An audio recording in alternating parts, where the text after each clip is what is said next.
Good morning, everyone. Bonjour à tous. We are so delighted to have you Nous here. sommes To très just ravis. briefly introduce Euh, our pa- new CEO. Je vais vous présenter nos We at the nouveaux Carter Center PDG. are Ici au very centre happy Carter, to nous sommes welcome très Mary ravis Peters, de Ambassador revoir Mary Peters, Madame Minia formerly Peter, ambassador to ambassadeur Bangladesh, au former Bangladesh. provost of the Naval War College in Elle a travaillé au, Newport, Rhode Island. I was going to à say Rhode Island, Newport. And I remember she said Et je me that the souviens, elle goal a of the dit Naval War College que l'objectif is to de prevent war. So we are here with cette the université, same c'est de prévenir motives la in guerre. mind, and Donc, we are nous sommes delighted to have ici pour her les mêmes heading up the objectifs. Carter Center. Et We are donc, really nous delighted sommes to très have ravis you, de la Professor. voir ici. Passer la parole à l'ambassadeur. Je voudrais présenter ma bienvenue à Karen. Et puis, vous tous, défenseurs des droits de l'homme, c'est un privilège d'être ici. Cet événement, c'est un événement très important des activités dans le centre Carter. Donc, pour discuter des problèmes pressants et faire des efforts concertés. Donc, on veut garder ce dynamisme et faire des progrès pour aider les filles partout dans le monde. Depuis 2011, on a envisagé le rôle de la religion. Et donc, c'est le troisième forum où on a cette discussion importante maintenant.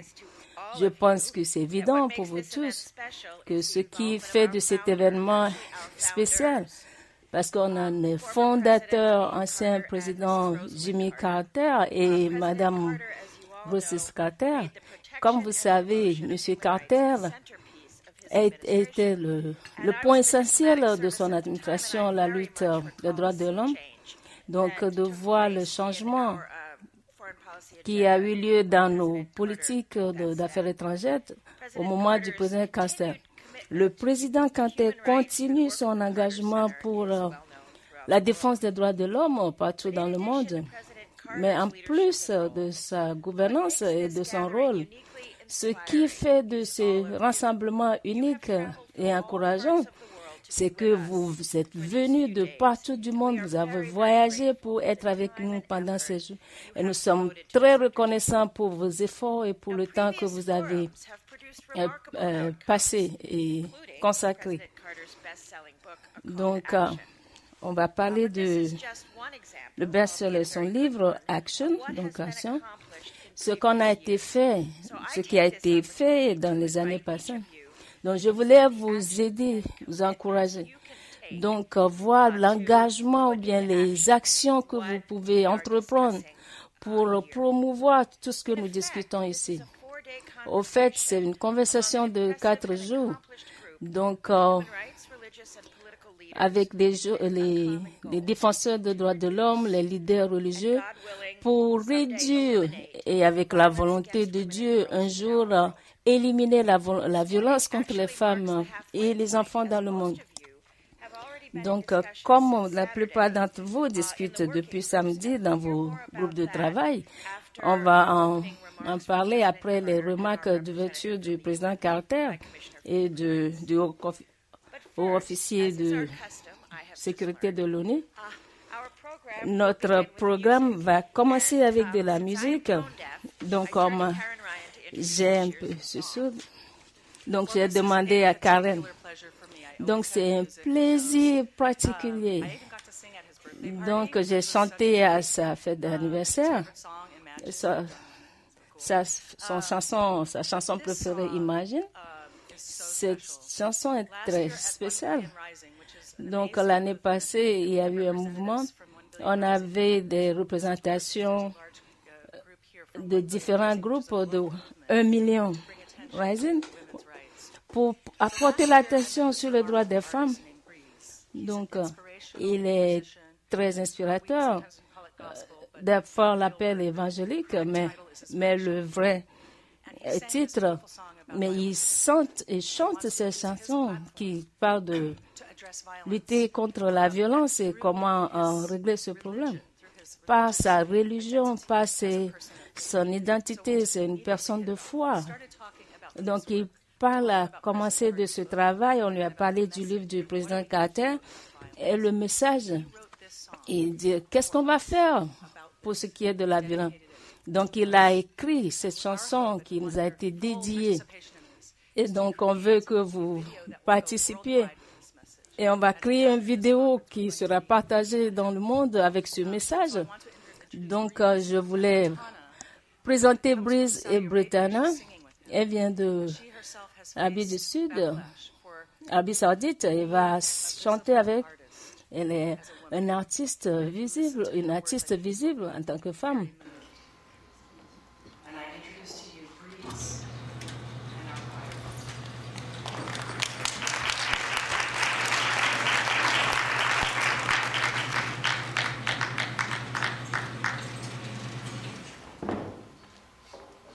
The crucial question of our time is how to overcome oppression and violence without resorting to oppression and violence. It's a cold, cold war, but what are we fighting for? It's a vicious cycle, a constant greed for more. We need each other, so why do you hate your brother? We're all in this thing together. We need love. Love is the answer. Oh, love. Love is the answer. Talk about love. Love is the answer. L-O-V-E, love. Love is the answer. Oh, love. Love is the answer. But love. Love is the answer. Hey. Lay low by violence, made still by silence. Women and children abused, stand up for justice. Don't change the subject. People are rightly accused.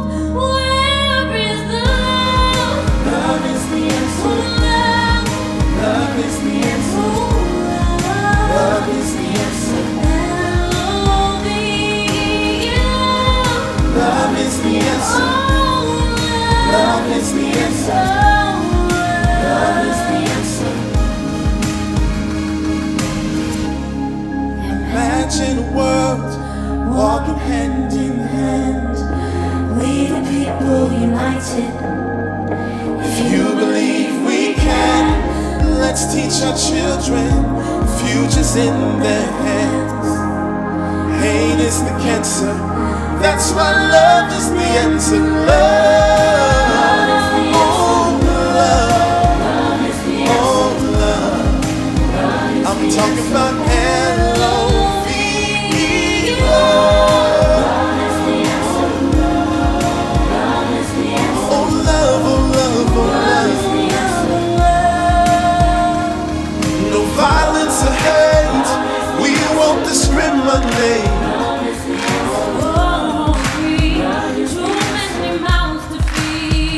No more social injustice.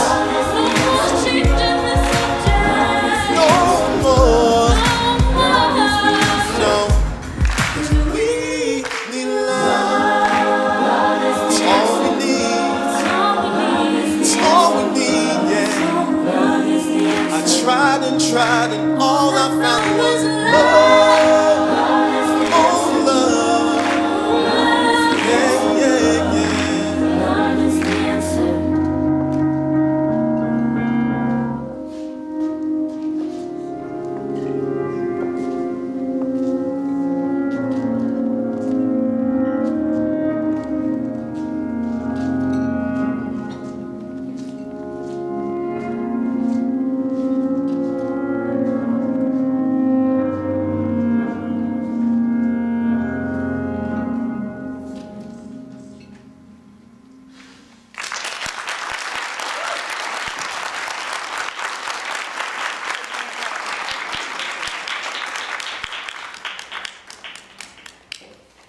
Isn't that great? Just wait 1 minute while we get a couple of photos.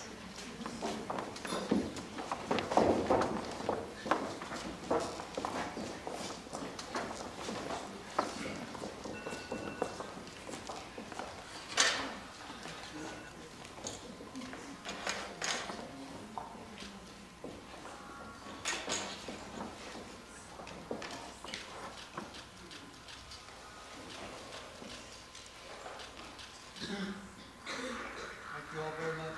Absolutely beautiful. Thank you. I don't know what the answer is.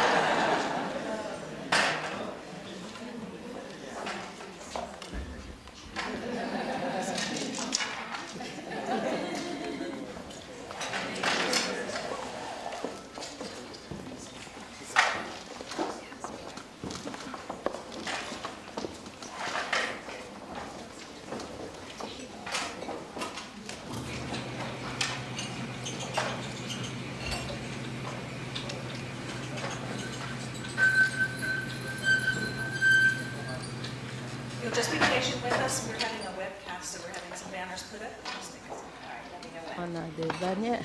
Un peu de patience, le temps de mettre ces bannières.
Maintenant, c'est mon grand honneur de vous présenter quelqu'un qui n'a pas besoin d'être présenté, l'esprit derrière ce forum de défenseurs, le 39e président, le prix Nobel Jimmy Carter. Thank you, Marianne. Merci, Myriam. Okay, what is the answer? Quelle est la réponse? Okay, what is the answer? Quelle est la réponse? Right, okay, very good. L'amour. Well, I'm very grateful to all of Je you suis participants who très come in, reconnaissant from pour tous 20 vous different les countries. participants And we venant appreciate des that 20 music very pays much, which is et a j'ai good way beaucoup for us to get aimé started. cette And also musique qui to help us est un bon continue début with this pour work, nos activités because love and car not va nous hate, aider, c'est peace l'amour and not et war, non la human haine qui rights and va not nous violations aider. is really the Donc, answer. droits de We're l'homme grateful et to non have les a number violations. of people here Donc, that nous are sommes très special. reconnaissants We have pour beaucoup de representatives here gens. from Alexandria On a Library in des Egypt. représentants d'Égypte, des religieux de Sénégal et Imam Sheikh El Shirabutu qui vient s'envoler en retard. Et puis, il travaille sur la paix, la justice et le droit des femmes au Ghana. Donc, on a des activistes de Colombie et de Mexique. Donc, on a des gens qui ont fait des témoignages sur la guerre contre la drogue, les trafiquants et une cause de violence dans ce pays et puis violence contre les femmes. Plus tard ce matin, le monsieur Gillibrand, il était sénateur américain. Il travaillait sur les droits des femmes ici aux Amériques et a travaillé au Congrès. Je l'ai rencontré récemment quand j'ai publié mon livre. L'année passée, on a discuté le sujet de violence causée et aussi ces croyances religieuses de violence contre les femmes. Je me suis déterminé après cette session d'écrire un livre et j'ai vu et je vois aussi que le premier numéro 1 violation des droits de l'homme dans le monde, c'est la privation de droits humains chez les femmes et les enfants. Donc la violence, la religion et le pouvoir. On peut dire que la lutte d'interpréter la religion de façon appropriée, que ce soit la chrétienté et l'islam, est un élément très important. Donc, ça résulte en violence et non en peur. Et ça cause des agressions sur les femmes et les filles. Donc, la lutte aussi pour le pouvoir cause le problème. Donc, j'ai écrit dans mon livre le problème de trafic humain, donc l'esclavage. Donc, l'esclavage est très grand maintenant avec le trafic humain à travers les frontières. C'est plus grave que dans les années 90. Et donc, c'est très horrible. Donc, nous faisons appel au monde de traiter de ce problème. Donc, c'est avec les filles de 12 à 13 ans qui sont vendues à l'esclavage ou bien dans le mariage.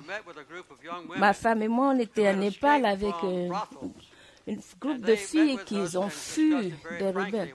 Elles ont discuté ce qui leur est arrivé, comment elles ont été pris dans ces problèmes. Donc, elles sont vendues en esclavage et à Bruxelles. Ou bien est-ce que vous voulez être vendu en esclavage dans un mariage? Donc, ou bien des forces à prostituer, et parce qu'on leur dit qu'il y a un champ de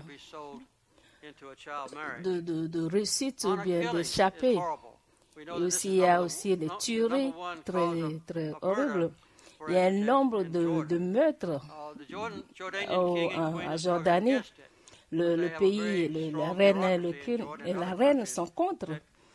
Mais il y a une bureaucratie qui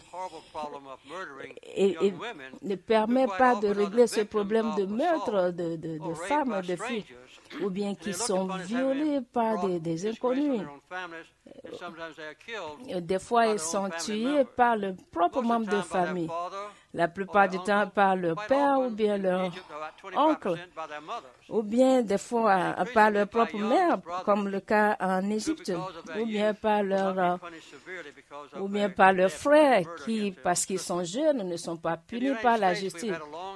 Aux États-Unis, on a eu une discussion très longue ce matin sur le problème de viol et d'abus sexuels sur les campus. Donc, on en a parlé beaucoup. Très récemment, j'étais à Harvard, et Yale et Princeton, et j'enseigne à Emory, l'université d'Emory.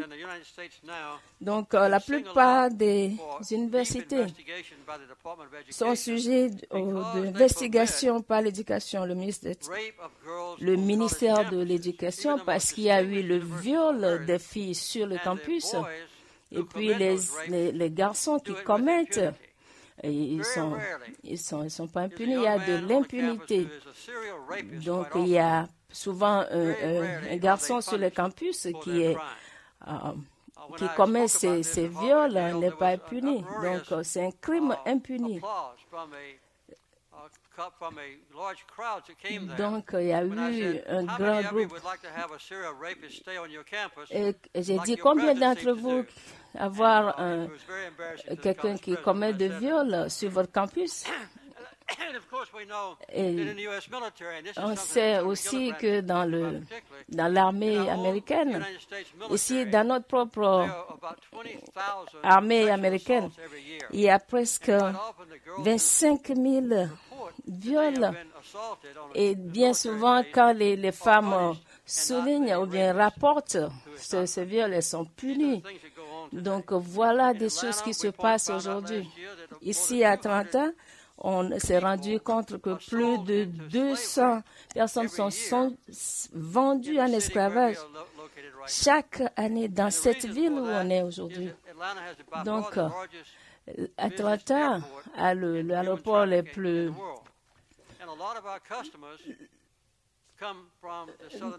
qui fait ce trafic humain qui passe par l'aéroport. Donc, que la fille soit noire ou... Donc, quelqu'un peut acheter l'une de ses filles et les vendre pour juste $1,000. Et ça se perpétue et continue. Donc, il y a de l'esclavage ici aux États-Unis des Amériques. Donc, l'année passée, il y a eu 60 000 personnes qui sont en Amérique et qui sont en esclavage. Voilà donc juste quelques exemples d'abus. Donc, ça, c'est sûr, on ne peut même pas. Donc, c'est la féticide des filles, des petites filles, des nouveau-nés. Donc, dans la Deuxième Guerre mondiale était la guerre la plus cruelle du monde. Il y a eu plus de 1 million de personnes tuées dans ce. Donc, il y a eu plus de 160 millions de filles qui sont disparues sur la Terre. Donc, les deux grands pays au monde, la Chine et l'Inde. En Chine, pour 100 filles, il y a 118 garçons. Donc, où sont les autres 18 filles? En Inde, ils sont 112 garçons pour 100 filles. Et ceci est causé par la restriction sur la taille de la famille qui est imposée par force par le gouvernement. Et ailleurs, où la pauvreté est courante, les parents ne veulent pas avoir à nourrir beaucoup d'enfants, avoir moins d'enfants à nourrir, donc recours à l'avortement. Donc peut-être que, je pense que c'est ironique, parce que les filles seront peut-être plus gentilles avec les parents ou dans les vieux âges. Et maintenant, ces filles sont privées de chances d'éducation et n'auront pas la chance d'avoir le travail qu'il faut pour soutenir, apporter le soutien à leurs parents. Donc, il y a des mesures que nous pouvons prendre. Chaque être humain sur la Terre, chaque organisation peut prendre ces mesures pour corriger ces problèmes. J'ai eu beaucoup d'occasions pour être sur la radio, les émissions de télé, et j'ai mentionné les 3 universités. Et puis, il y a la société islamique au nord-américain, 12 000 personnes. C'est des croyants de l'islam.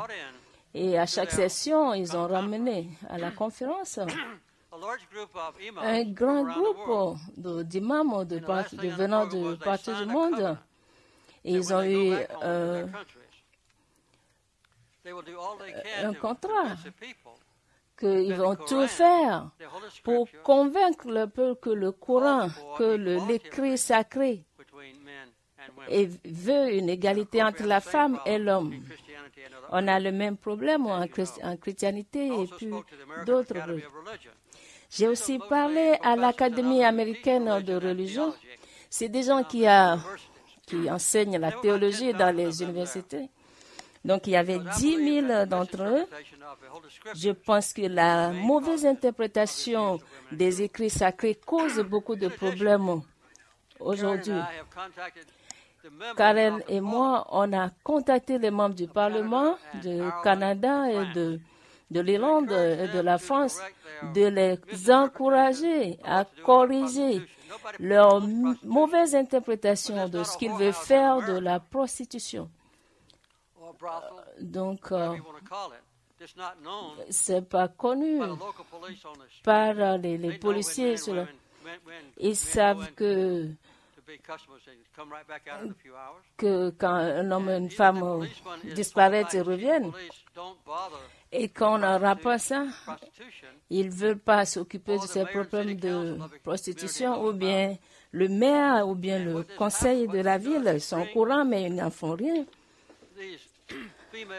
Donc, ces filles, ou bien ces femmes prisonnières, comme ici en 30 ans, sont agressés, donc ils sont des partenaires involontaires. Donc aux États-Unis, donc pour chaque personne, chaque homme, il y a 25 filles qui sont arrêtées. Donc ça doit changer. Donc s'il veut poursuivre le propriétaire et aussi, au lieu d'arrêter seulement les filles, il faut aussi arrêter l'homme et puis le propriétaire de ces lieux de prostitution. La semaine passée, j'étais à Londres. J'ai eu l'occasion de le président de développement international. Donc, il y avait un programme ici. Il y a un programme ici au centre Carter qui travaille dans le monde. On a parlé de ce que l'Angleterre peut faire pour pallier à ces problèmes dont on vient de discuter. Donc, comment les femmes peuvent prendre le devant dans la lutte contre la violence. Donc, on a eu un dialogue pour pallier ce problème de dialogue, problème d'extrémisme, y compris les États-Unis d'Amérique. Les États-Unis ne sont pas le plus mauvais du monde, mais on est parmi ceux qui contribuent. Pour ceux qui ne mettent pas le droit des femmes comme priorité. Donc, puis, si l'Amérique ne fait pas grand-chose, le reste du monde dit qu'on n'a pas fait grand-chose. Donc, on a maintenant un site Internet facile d'accès et que partout dans le monde, les gens peuvent trouver un moyen de discuter de leurs problèmes et puis de présenter l'occasion pour un changement. Donc, la violence contre une fille, c'est comme de la torture et doit être condamnée par la loi. L'extrémisme est très terrible. On voit ce que ISIS fait, peu importe comment vous l'appelez. Mais la violence s'escalade. On doit se rappeler que nous tous pouvons faire quelque chose et ne pas accepter ou bien encourager cette violence. Donc, la plupart du temps, si on accepte la violence comme quelque chose de normal, il y aura plus de violence contre les femmes et les filles, comme vous le savez. Donc, l'expérience de vie de nos filles et de nos femmes, de nos maisons, dans la communauté internationale, a de valeur, mais n'est pas appréciée. Donc, il faut des femmes qui connaissent ces problèmes d'agression contre eux-mêmes, comme leurs filles, qui ont l'occasion d'utiliser cette inclination naturelle contre la violence et avoir l'intersection de commerce et utiliser ça pour soulever ce problème. Donc,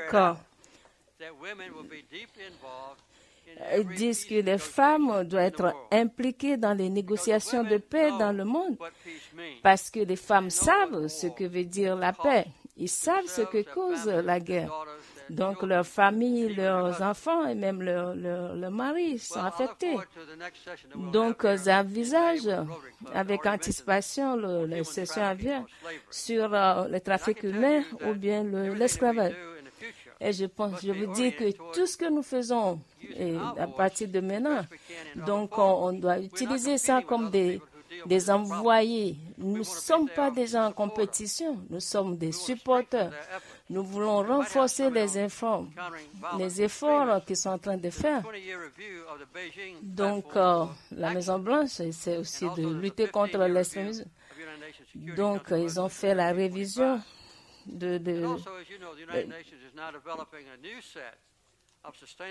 les Nations Unies ne veulent pas créer une nouvelle loi. Ils sont en train de créer un nouveau charte et traiter avec les nations de chaque nation pour voir le statut de chaque État qui va ratifier cela. Donc, je peux vous dire que le Centre Carter et moi-même, et ma femme, et Karen et Marin, ne vont pas abandonner cet effort. Vous pouvez compter sur nous. Merci beaucoup.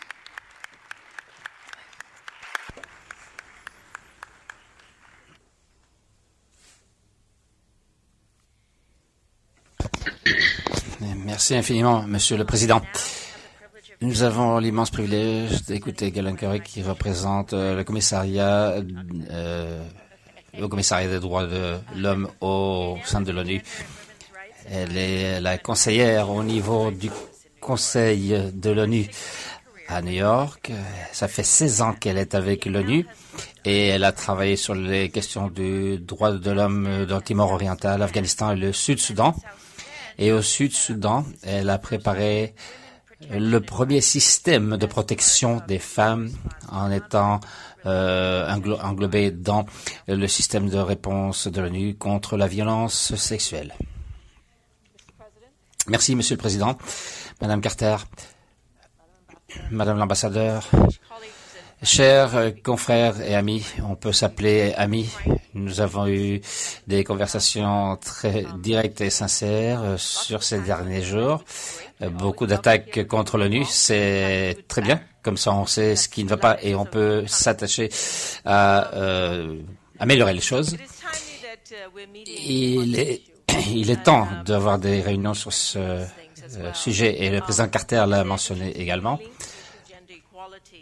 Au niveau de l'égalité des genres, des sexes et des droits de la femme pour participer, pour aussi montrer la voie à suivre au niveau privé et au niveau public. Nous avons le 20e anniversaire de la déclaration de Beijing pour déterminer où nous en sommes, comme communauté au niveau mondial en termes des droits de l'homme pour la femme. Et à la fin de 1995, la réunion à Beijing, les gouvernements ont pris des mesures pour assurer l'égalité des sexes, pour qu'il y ait un accès égal à toute la participation dans les structures de pouvoir et la prise de décision. C'était il y a très longtemps, en fait. La communauté internationale commémore également 15 ans de la résolution 1325. Un autre moment clé, ça fait partie du programme de l'ONU avec une demande de participation accrue des femmes au niveau des prises de décision dans la prévention, gestion et résolution des conflits. Étant donné le niveau de conversation qui ont eu lieu ces derniers jours ici, je crois qu'il serait très bon si certaines recommandations qui sortent au résultat de ces conversations peuvent donner lieu à des résolutions et des prises d'action. Je sais qu'il y a encore des choses à remettre en question pour le 1325 et je sais qu'il y a une ouverture d'esprit pour recevoir de nouvelles idées et propositions et nous pouvons agir en ce sens ici pour demander des réponses plus orientées vers l'action pour avoir des sociétés plus pacifiques. Je pense que ce serait très utile comme résultat de ces séances. La question pour moi, c'était comment est-ce que l'on établit une société pacifique? Et pour moi, ceci est basé sur le respect pour tous les droits de l'homme et les droits fondamentaux, culturels, religieux, une diversité de tout type, justice sociale et aider les personnes marginalisées.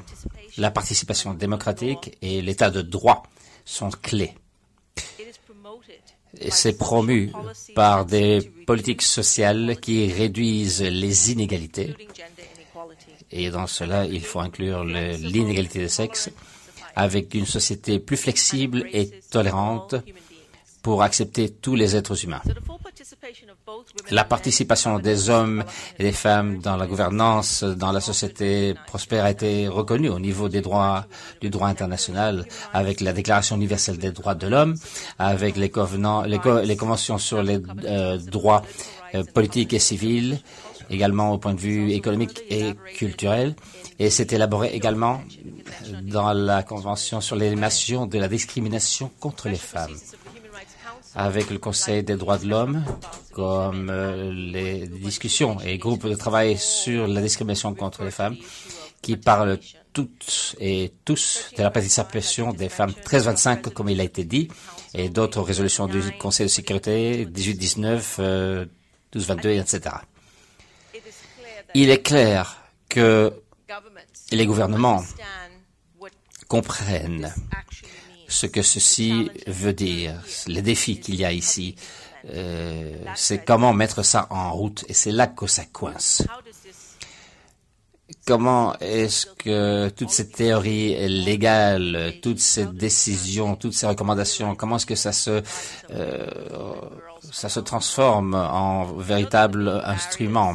On sait qu'il y a des barrières pour l'égalité et la participation pleine des femmes et des filles dans la société, avec de la discrimination qui est stéréotypée, plus prononcée pour les femmes d'ailleurs, des indigènes, pour des minorités, et celles qui ont des incapacités physiques et qui sont attaquées de par le monde. les populations migrantes et autres groupes marginalisés de femmes. On a vu l'extrémisme et le terrorisme qui a empêché la participation pleine des femmes et des filles avec l'attaque sur ces dames et ces filles dans le cadre de l'éducation. C'est la base de cette violence exercée sur les femmes et sur les filles avec l'interdiction ou la prévention de leur éducation. En défi de toutes les conventions et dispositions légales en vigueur de par le monde. On a entendu dans les nouvelles, et cette fin de semaine en fait, sur les 200 et quelques filles nigériennes qui ont été enlevées de l'école par le groupe de Boko Haram. Et certaines ont réussi à s'échapper, mais la plupart sont encore manquantes, malheureusement. Et apparemment, elles ont été l'objet de trafic, vendues ou même forcées à se marier. On a aussi entendu d'incidents d'empoisonnement et d'attaques à l'acide sur des filles en Afghanistan. J'ai entendu ça au départ quand j'étais moi-même en Afghanistan et j'ai pu travailler avec un collègue afghan qui m'a expliqué qu'il était très peureux d'amener ses enfants, ses filles à l'école le matin. Il ne permettait pas que ses filles aillent toutes seules à l'école. Il m'avait dit qu'il avait peur. Il avait peur tous les jours alors que ses filles allaient dans la rue pour aller chercher ce qui est leur droit, le droit à l'éducation. Et j'ai vu ça aussi sur le visage des femmes de Mbek dans le Sud-Soudan quand elles disaient qu'elles voulaient que les jeunes filles aillent à l'école et ne pas être forcées à être mariées. Et c'était quelque chose qui leur était imposé.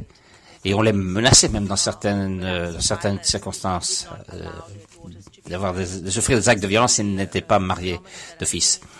Et c'est quelque chose que j'ai donc vu à chaque poste où j'ai été détaché et dans les missions où j'ai participé en représentation des Nations Unies. Et donc en Somalie, des filles qui sont enlevées de l'école pour devenir des épouses et des combattantes. On a entendu aussi que Malala a été l'objet de tirs. Pourquoi est-ce qu'une fille avec un livre est tellement menaçante pour un homme avec un fusil? Et c'est ça qui se passe. Nous avons ces inquiétudes. Les filles sont l'objet d'attaques tous les jours dans l'école, sur la route de l'école, sur le chemin de l'école, de retour de l'école. C'est pas seulement à l'école même, c'est en allant à l'école, c'est en revenant de l'école, c'est à des activités post-école, c'est sur le campus universitaire. Les filles sont objets d'attaques répétées et sont plongées dans un climat de violence. D'après un rapport de l'ONU, les attaques sur le campus des écoles se produisent dans 70 pays différents entre 2009 et 2014.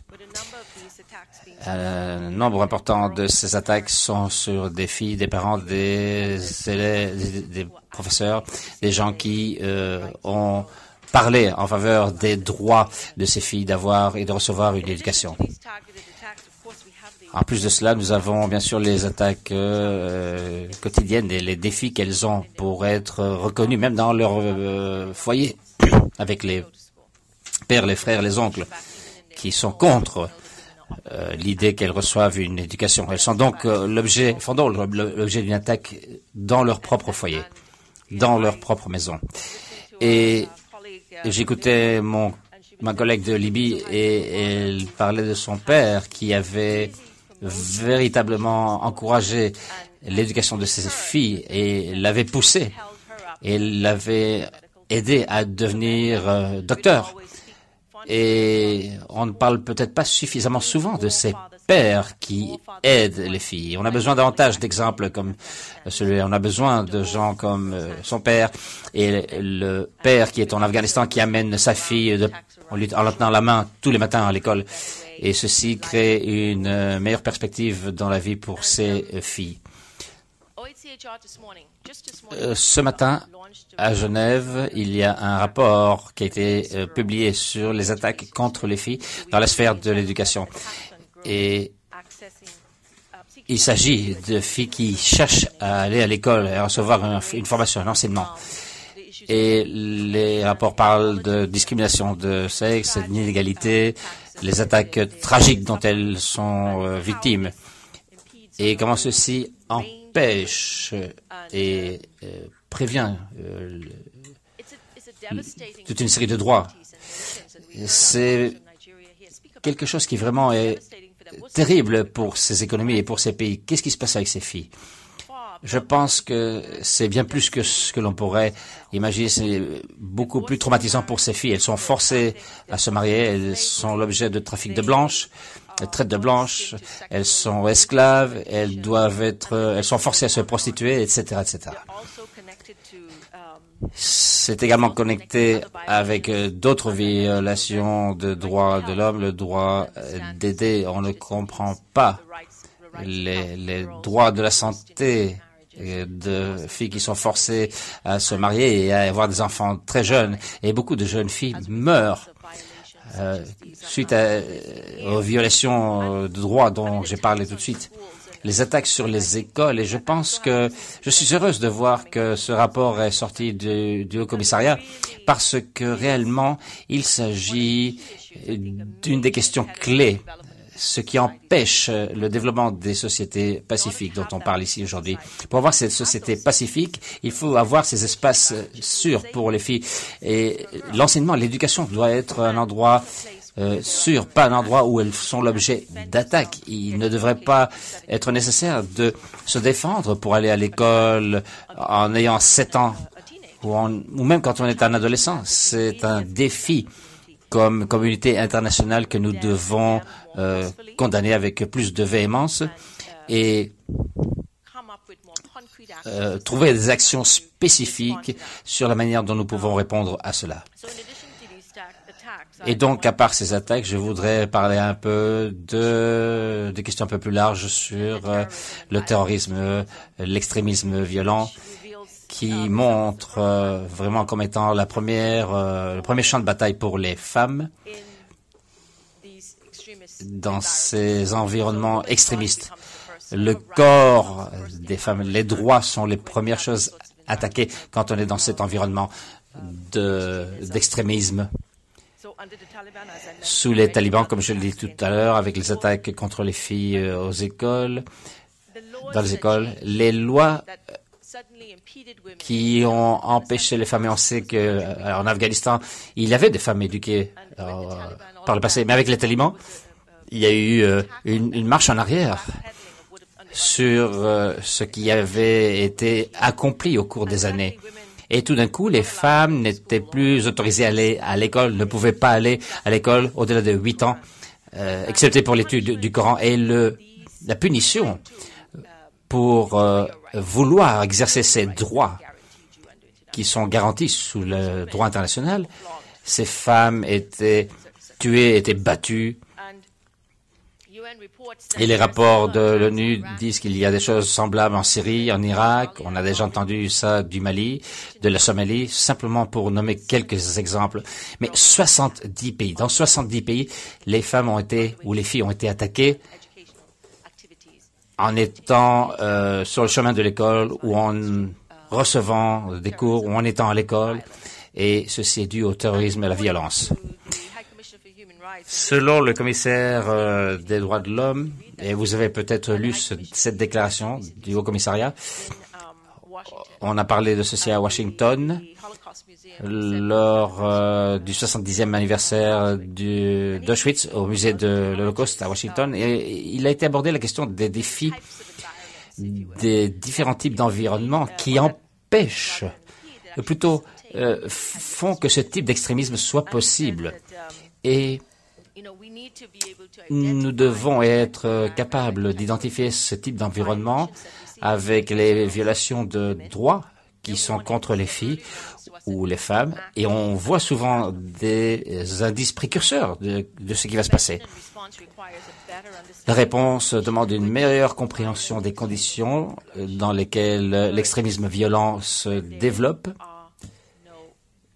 Mais il n'y a pas véritablement d'acceptation la société qui doit être une société d'état de droit avec le respect des droits, des lois et du droit international, une société qui est fortifiée contre le terrorisme. J'aimerais bien dire tourisme, mais c'est terrorisme. Je suis des Bahamas, excusez-moi, le tourisme est souvent dans ma tête. C'est terrorisme, pas tourisme. Et les institutions doivent être efficaces avec une participation politique, l'accès à la justice et au droit, la sécurité personnelle avec la participation totale et complète. Ce sont des choses qui doivent être traitées dans ces environnements qui amènent ces activités terroristes. Mais comme on dit dans l'ONU, c'est ces environnements, ce type d'environnement que nous essayons de recréer est également l'environnement qui va nous aider à maximiser les bénéfices. On parle de la pauvreté, on parle des défis socio-économiques que doivent voir les femmes.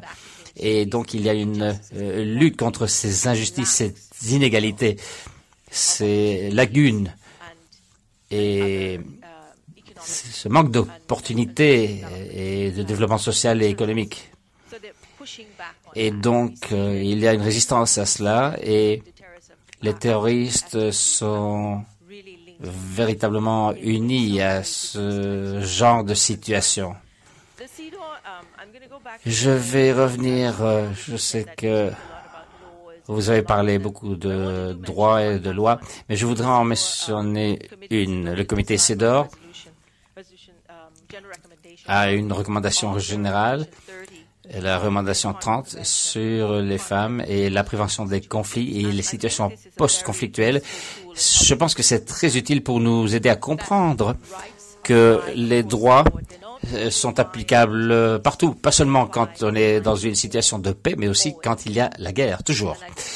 Et je pense que à cause de l'évolution de la société et des structures sociales durant la guerre, on a tendance à oublier les droits de l'homme qui passent par la fenêtre directement. Et là-dedans, il y a les droits des femmes. Nous devons donc nous souvenir que ces droits sont des droits qui sont maintenus en tout temps, non seulement quand c'est décidé par un groupe de personnes. Et les recommandations disent qu'il faut une étude inclusive pour agir contre le terrorisme et qui est unie à la question des femmes et aux droits de l'homme, la question des droits de l'homme. On a entendu cette fin de semaine, on sait ceci à l'ONU, que ces différentes parties du système doivent s'impliquer de manière plus coordonnée. Et je dirais que la base, c'est les droits de l'homme. Certains me diront, mais non, c'est la question humanitaire, c'est la protection des civils, et ainsi de suite. Mais je pense vraiment qu'il s'agit d'une question de droit, fondamentalement parlant. Et nous devons coordonner tout cela à l'ONU pour pouvoir voir comment les programmes et les initiatives incluent tout le monde et atteignent les personnes qui sont le plus dans le besoin. Et je sais que ma confrère ici va dire, oui, c'est bien qu'elle se souvienne de cela. J'ai bien écouté, j'étais très attentive.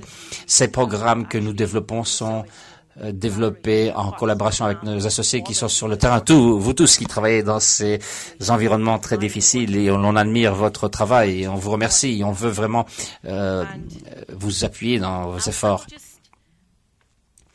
Je voudrais simplement terminer sur une déclaration faite par mon haut-commissaire, un commentaire qui a été également fait la semaine passée lorsqu'il a participé dans l'anniversaire de la libération de Auschwitz. Il a identifié quelque chose que mon collègue ici de l'Ouganda a mentionné l'autre jour. Ce qui manque dans cette discussion sur les sociétés pacifiques, c'est la question du leadership. Nous avons eu au cours des années, et on a vu, et on voit du leadership ici à la table avec le président Carter, qui parle de choses critiques sur l'égalité des sexes et les droits de l'homme. Mais on a besoin davantage de ceci. Et le haut-commissaire a dit ceci. Le leadership qui montrera la voie à suivre est nécessaire de par le monde pour répondre contre le terrorisme et l'extrémisme violent.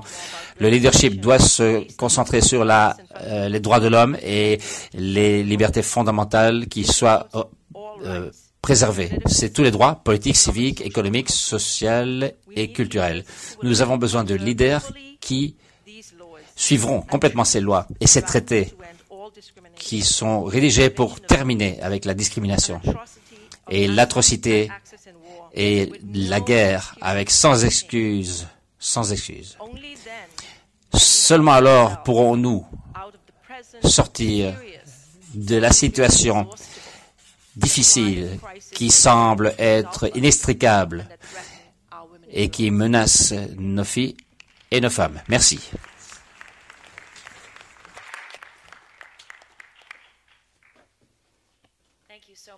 Merci beaucoup, Gamel.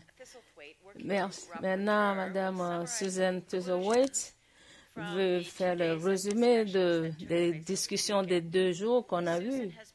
Susan a été conseillère pour les actions du programme pour les droits. Elle travaille comme théologienne, activiste défenseuse des droits des femmes. Susan, elle est professeure de théologie au séminaire de théologie de Chicago. Elle a travaillé comme présidente de 1998 à 2008. Elle a écrit des éditoriales. Elle est aussi commentateur. Donc, Susan va nous donner un aperçu général des résultats des discussions des 2 jours. Et puis, on aura après le temps des rapports. Merci beaucoup. Donc, j'ai eu le titre pour ceci de notre présentation musicale. Je vais l'appeler « Ne changeons plus de sujet ». Donc, on a eu 2 jours de discussions intenses des savants 50 et des activistes qui participent à ce forum de femmes qui prennent le devant pour une société pacifique. Et donc, on a aussi l'ancien président Jimmy Carter, son livre L'appel à l'action contre les femmes, la violence et le pouvoir. La situation que les femmes et les filles rencontrent dans le monde s'aggrave. Ça s'accélère. Comme un participant de conférence dit, que la violence devient plus brutale parce que ça devient le norme.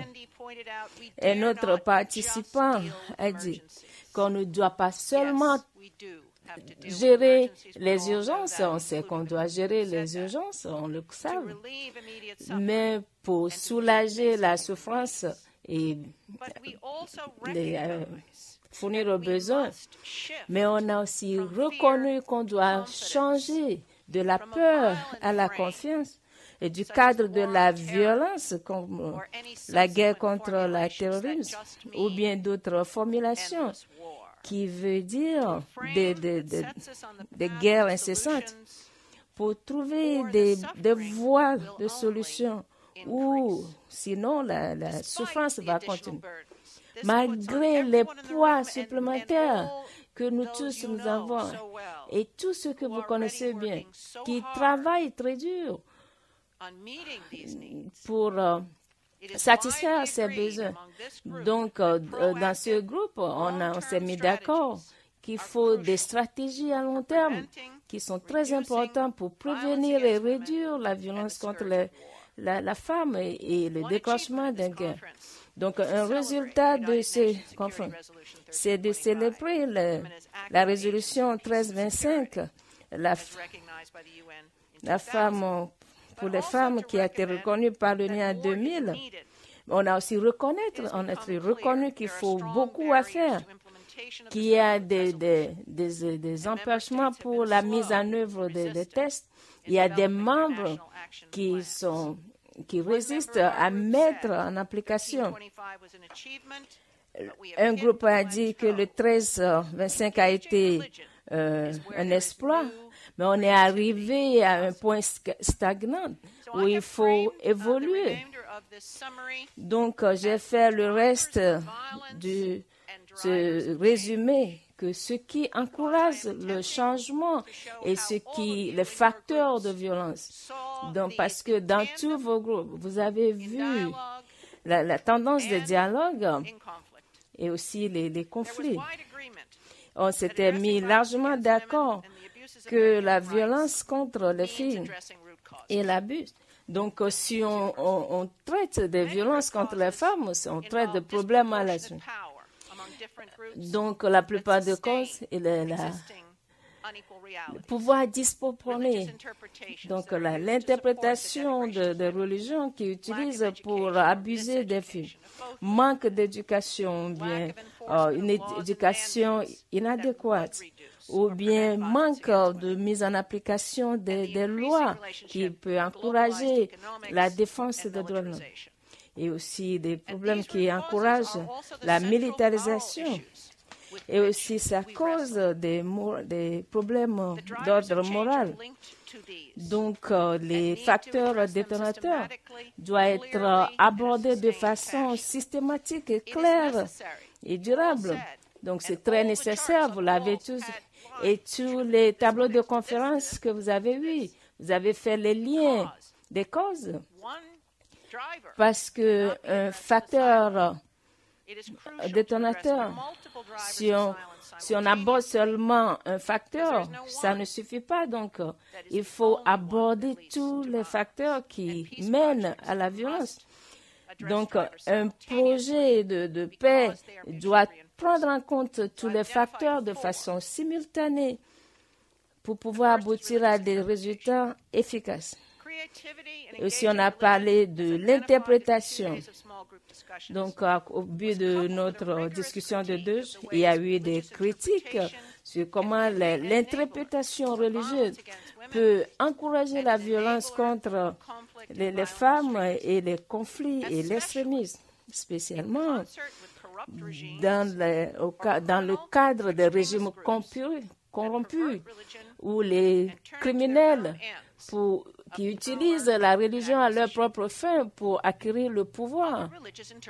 Il y a eu on a besoin d'autres interprétations religieuses pour aborder ce problème des causes de base. Donc, il faut une institution, les leaders religieux, les enseignants. Donc, il y a beaucoup de personnes qui doivent changer leur point de vue. Donc, c'est très important contre mesure et de créer un espace, un forum où les femmes peuvent se retrouver et les aider, comment leur implication ou bien leur enseignement peut aider à faire changement les comportements. C'est très important pour ceux qui veulent un monde pacifique, de voir notre façon d'aborder la violence et voir ce qui marche et ce qui ne marche pas. Les stratégies utilisées par les défenseurs des droits doivent être réexaminées. Donc, un dialogue est nécessaire où les pacificateurs et les leaders religieux doivent discuter ensemble. Et c'est ça le vrai dialogue. Donc, la religion a un grand pouvoir de prévenir et d'interrompre la violence contre la violence et l'extrémisme. Et dans beaucoup de contextes, la religion peut être un allié très puissant pour avoir une plus grande participation des femmes comme des partenaires et promouvoir la sécurité et les droits de l'homme. Et à ce fait, il faut un effort concerté et qui doit être soutenu, appuyé et durable. Au deuxième point, on a parlé de pouvoir, la violence contre les femmes, la violence sexuelle, aussi de violence psychologique, aussi qui vaut comme une torture. On a parlé de torture comme un spectacle de pouvoir. Ça donne un spectacle de pouvoir. Et ce genre de pouvoir, de dominance totale, est la cause principale de la violence. Donc, on peut le voir dans les institutions familiales, religieuses, sur le plan national et international.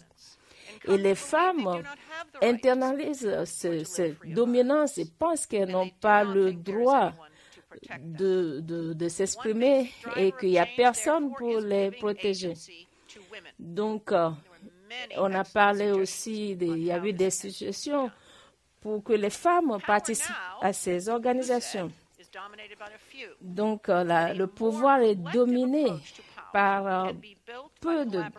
Donc, s'il faut un pouvoir inclusif, le partage de pouvoir avec la société pour trouver de l'équilibre et mettre fin à la violence contre les femmes et l'extrémisme. Mais ces genres de coalisations sont très fragiles et peuvent être brisés par la peur ou bien la force. Donc, il faut aussi de l'espace sûr pour les conversations délicates ou difficiles. Et puis, il faut faire une collaboration et rapprocher les différences.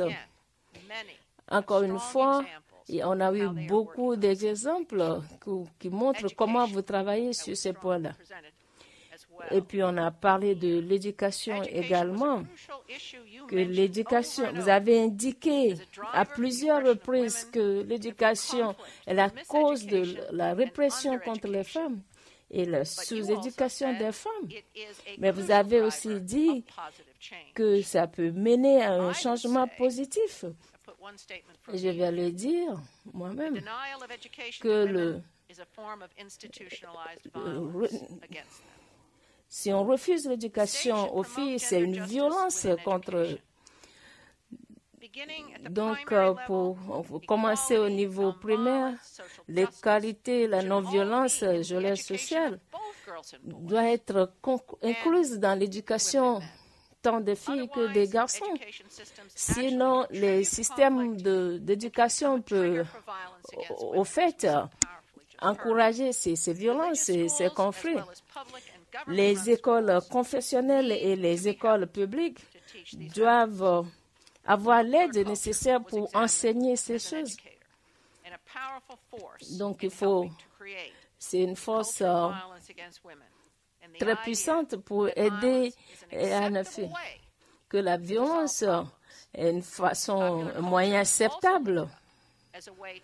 Donc, la culture populaire, c'est d'aider à impliquer les filles et de se rendre compte que la violence contre les filles n'est pas acceptable.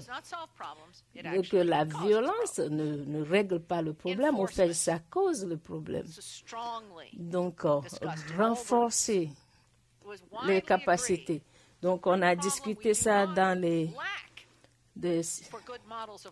Donc, c'est pas qu'il n'y a pas de bonnes lois, que c'est pas qu'il n'y a pas de mandats, mais on n'a pas la mise en application et le respect de ces lois.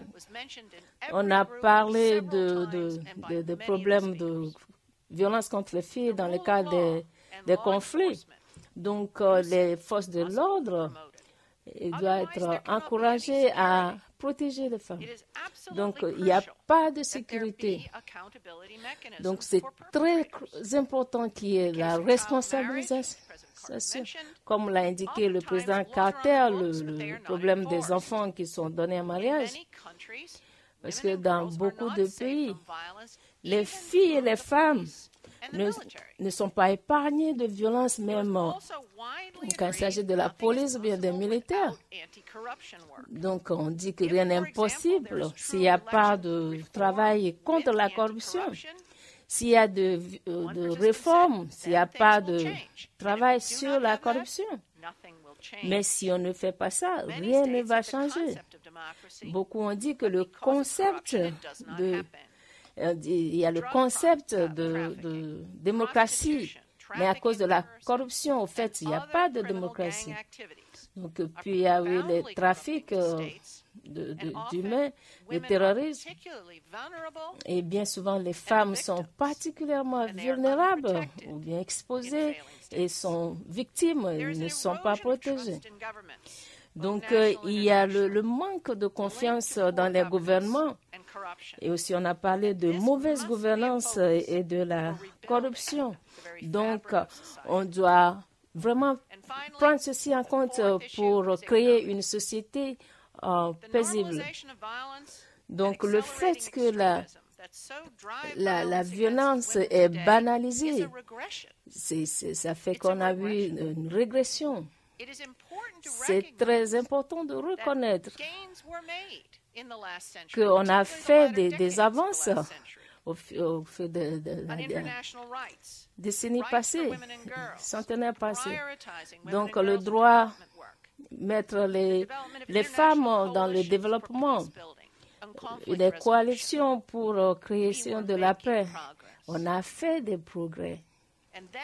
Et puis, l'effet du capitalisme mondial, la globalisation, et puis après le 11 septembre, on a fait une érosion sur ces progrès qu'on a fait, qui a augmenté la santé, le droit à la santé et promouvoir la participation des femmes.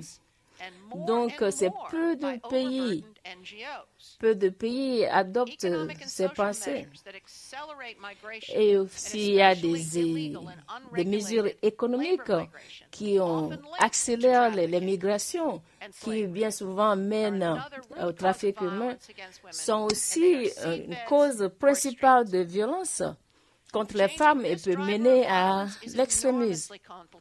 Donc, c'est très compliqué. Il faut voir les choses qu'on a énumérées sur le tableau. Il y a beaucoup d'acteurs qui sont impliqués.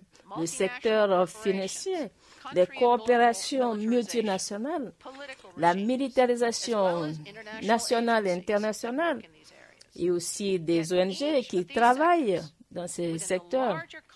Donc, on peut pallier à ces problèmes. Il faut des efforts concentrés qui sont dirigés et montrent le coût énorme de ces violences et ces conflits. Et le bienfait monétaire, social et religieux reviennent. Ça peut aider à prévenir les conflits avec une approche multisectorielle. Donc, c'est ce qu'on doit faire dans les centenaires passés. Donc, on peut continuer ça dans ces centenaires. Donc, au fil des 2 ans, des savants, des défenseurs et les leaders religieux, vous avez travaillé dur et que nous devons soulager la souffrance humaine et promouvoir la dignité, le respect pour les femmes et les filles.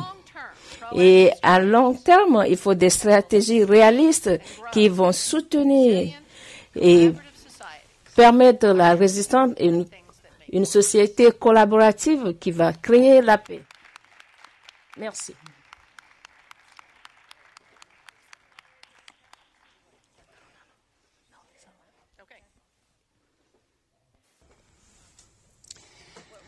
Eh bien, ce que nous voulions faire, c'était ouvrir le débat en vous donnant la possibilité d'insister sur ce que Suzanne a insisté ou quelque chose qui vous a paru important pour vous. Je sais qu'on va avoir du temps lors de ces 2 prochaines journées d'amener vos idées, mais je vais concentrer ceci sur ce que vous voudriez dire au sujet du rapport de Suzanne. Où je vous lis vos tweets. Vous avez envie des tweets?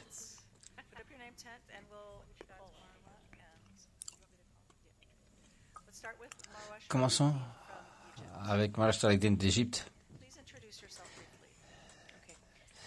Je m'appelle Marwa Shalaydin, je suis d'Égypte, je viens de Moussab, le mouvement global pour l'égalité et la justice dans le mouvement, dans le monde musulman.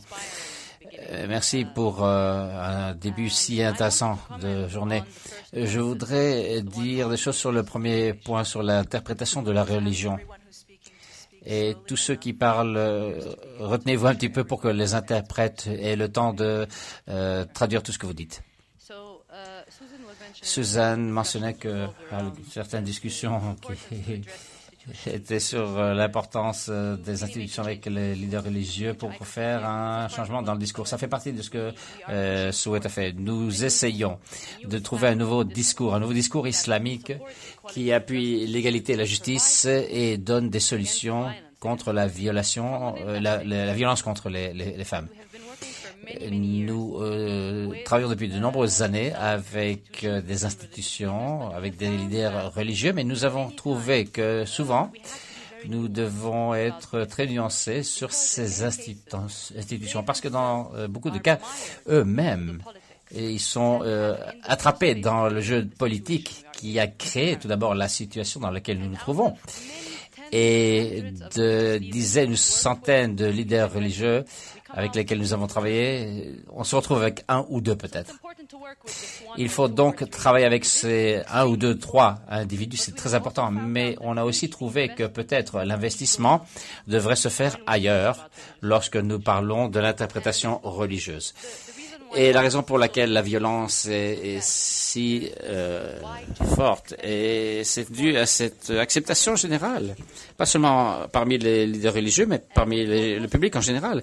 Pour les musulmans, si vous travaillez avec des femmes musulmanes, avec des hommes musulmans sur cette question de l'interprétation religieuse, on a une meilleure chance parfois d'obtenir l'acceptation du message général. C'est leur foi, c'est quelque chose de très personnel et dans beaucoup de pays où nous travaillons, la majorité silencieuse attend ce discours, ces discours alternatifs religieux qui parlent de l'égalité, de la justice, de la paix. Et ça ne sort pas des institutions religieuses parce qu'elles-mêmes sont tellement attrapées dans le jeu politique qu'elles doivent réfléchir deux fois avant de parler de paix et égalité. Par exemple, la semaine dernière, après la brûlure, après l'assassinat du soldat jordanien des mains de l'État islamique, le grand imam, qui est très respectable et a été perçu comme la personne qui allait donner ce discours islamique alternatif contre la violence, eh bien, le discours qu'il a donné, c'était que ces gens de l'État islamique doivent être crucifiés et que ses jambes et bras doivent être coupés. Et il a cité le Coran. C'est ce chef d'institution qui est nécessaire pour le discours alternatif, pour l'égalité des droits de l'homme. Et on doit donc être plus soigneux à l'heure de parler de la capacité de ces institutions religieuses de montrer la voie à suivre. Je ne dis pas qu'on ne doit pas travailler avec eux. Ils sont forts et il faut compter sur eux et négocier avec eux. Mais ce que je crois qui doit être fait avec des institutions, c'est de travailler avec eux sur l'agenda. Par exemple, des choses comme la présentation des cours dans l'université. Des frères et des sœurs d'Indonésie ont fait ça avec succès. Et voyez où ils en sont arrivés. Présenter la différence des sexes comme quelque chose matière à réflexion. Il y a donc un cours où on peut lire le Coran du point de vue de la différenciation entre hommes et femmes. Et donc des interventions très simples comme ceci peuvent faire des merveilles. L'Indonésie, la Malaisie sont des exemples. Ce que je dis réellement, c'est que si on parle aux gens, et c'est ce que l'on a fait, nous, depuis très longtemps, on trouve de plus hauts taux de succès lorsque l'on parle avec des femmes qui ont été victimes de violences. Ce sont les meilleurs porte-parole de ce discours religieux. Si on parle avec la société civile, avec les mouvements de femmes, parce qu'elles sont en contact direct avec les victimes de la violence, le taux de succès sera plus élevé. Lorsque l'on parle avec des croyants qui sont offensés que leur religion est mentionnée pour se justifier ce genre de choses, on a un plus haut taux de succès. Mais lorsque l'on parle avec des institutions, des leaders politiques ou religieux qui ont des enjeux politiques, il faut faire attention et jouer de façon plus stratégique tout en comptant sur eux, en voyant où les intérêts de chacun peuvent se rejoindre. Donc deux choses, l'intersectionnalité. parce que on ne parle pas de l'interprétation religieuse de manière cloisonnée, et aussi d'où va venir cette interprétation religieuse, parce que ça ne sort pas des institutions. Donc, merci.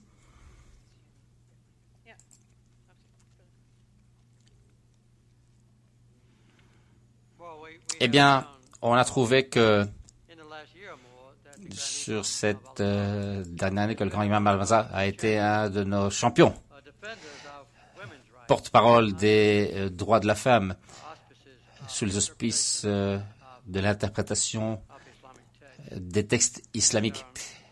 Et je ne suis pas en désaccord que couper les membres, c'est extrême, mais est-ce qu'il serait possible pour l'université Al-Azhar, qui a 120 000 étudiants, il me semble, d'offrir un cours sur la relation entre les hommes et la femme sous les auspices du Coran?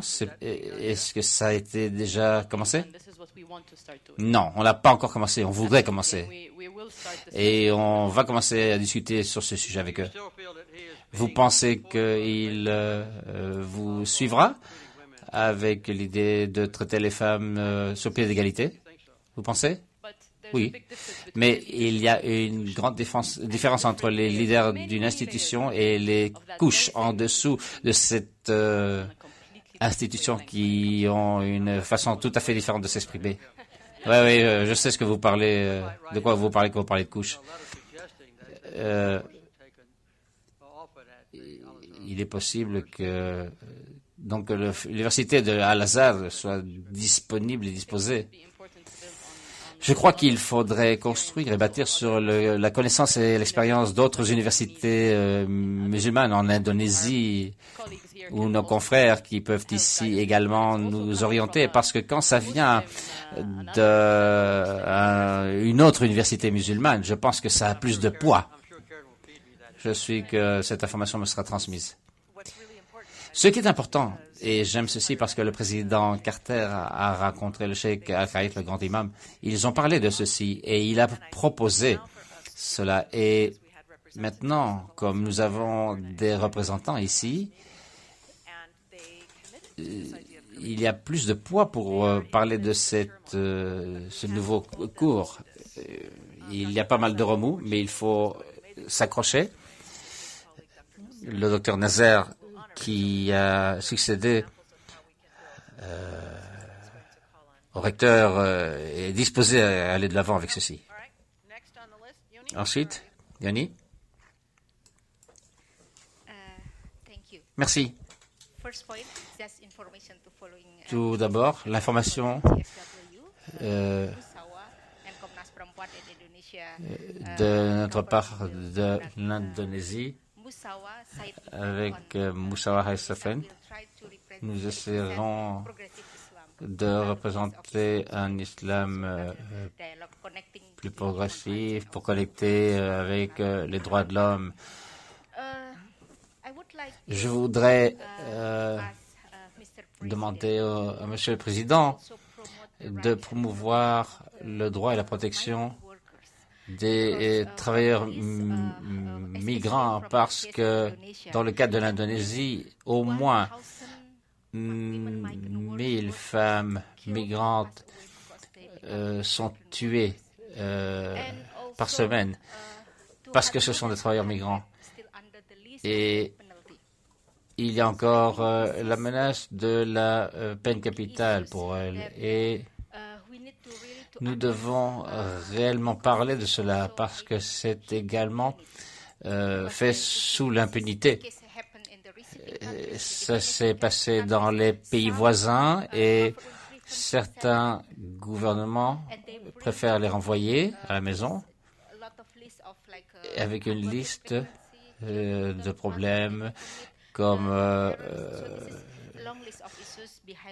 le fait qu'elles sont enceintes, le fait qu'elles ont des enfants avec d'autres hommes. Enfin, je voudrais également que le président sache que nous voudrions que le haut commissaire de l'ONU promeut proportionne l'idée de protection des travailleurs migrants parce que c'est une catégorie qui n'a aucune protection.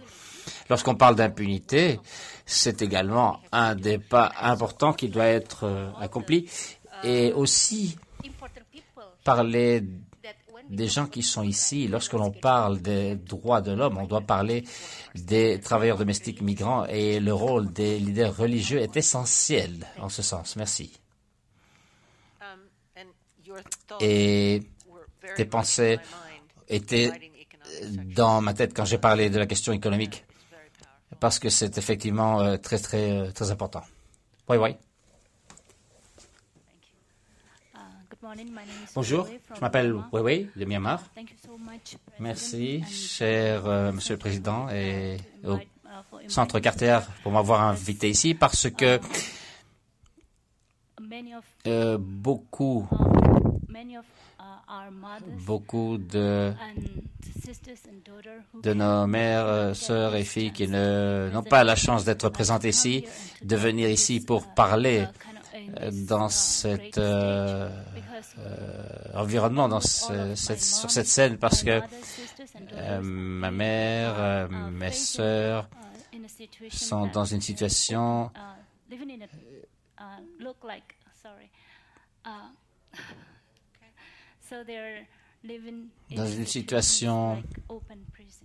qui sont comme une prison ouverte.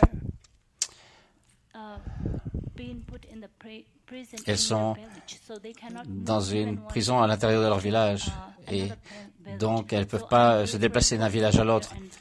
Véritablement, merci de m'avoir invité pour représenter la minorité de Birmanie et qui ne peut pas dire son nom comme Rohingya.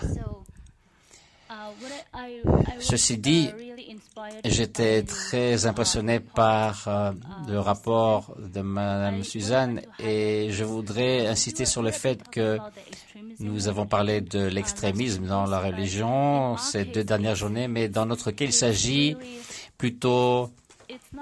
C'est pas vraiment comme de l'extrémisme de la religion, c'est plutôt que c'est encouragé par l'État. Ce sont des violations de génération qui sont encouragées par l'État et les femmes et les filles sont les victimes parce que pour notre cause, l'État permet les violations de droits depuis des dizaines d'années, mais on n'a pas reçu l'attention nécessaire.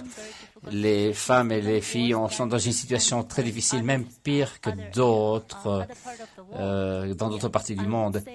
Et je dirais que il y a davantage de difficultés que des femmes qui sont victimes d'abus sexuels de personnes extrémistes dans d'autres parties du monde que de femmes kidnappées par Boko Haram ou par l'État islamique. Mais nos femmes sont dans des situations encore plus extrêmes parce qu'elles vivent complètement sans sécurité et sans respect de la communauté et du gouvernement. Et sans l'éducation et l'enseignement, dans une prison ouverte, sans capacité et en ayant peur. Et je voudrais attirer votre attention sur les défendeurs et défenseurs des droits de l'homme pour en terminer avec ces violations qui sont consenties par l'État et que ces violations sont vers les femmes et les filles parce que les hommes quittent le pays et ils peuvent quitter le pays. Mais ceux qui restent, ce sont les filles et les femmes. Et je voudrais donc attirer votre attention sur ce problème, que nous recevions la même attention pour sauver les femmes de Birmanie. Et ceci se passe parce que l'État donne l'impunité à ceux qui font et commettent ces crimes. Dans notre pays, en 2012, la violence de l'État ou suivie par l'État a été tolérée et est arrivée dans notre État de Rakhine. Et à partir de là jusqu'à aujourd'hui, plus de 400 femmes ont été violées par les militaires et les groupes de sécurité et les forces de sécurité. Et même un cas,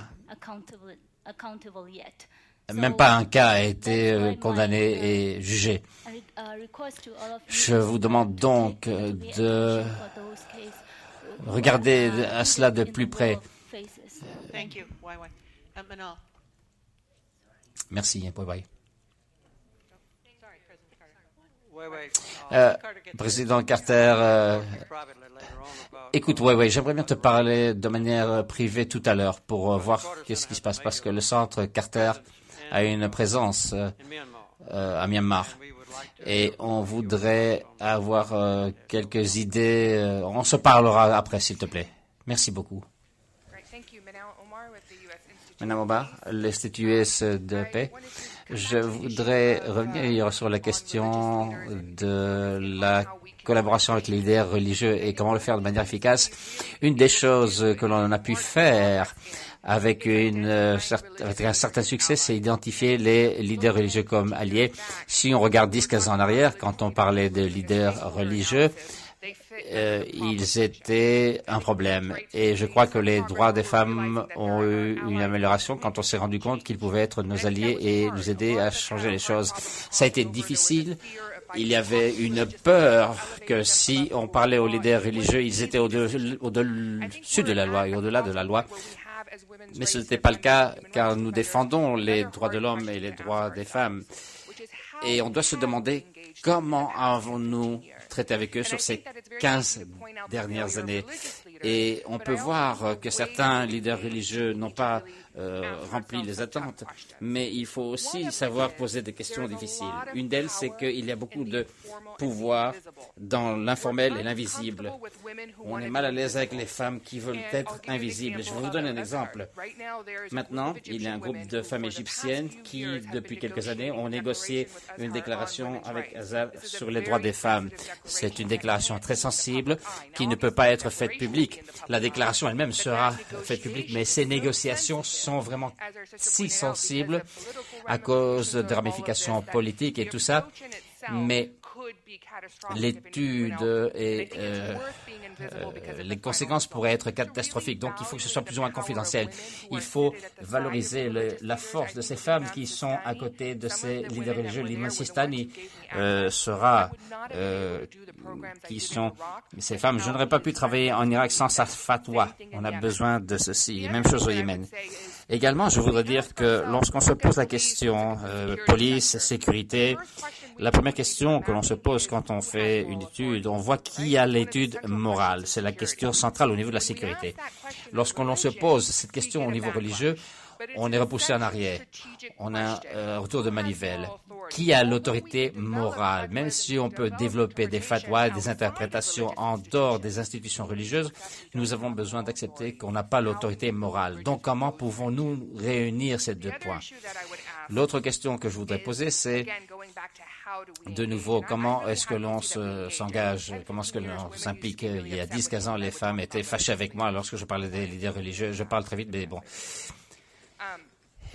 Et voici ce que j'ai vu au niveau du terrain en travaillant dans le Moyen-Orient et dans l'Afrique. Nous avons eu deux manières de travailler.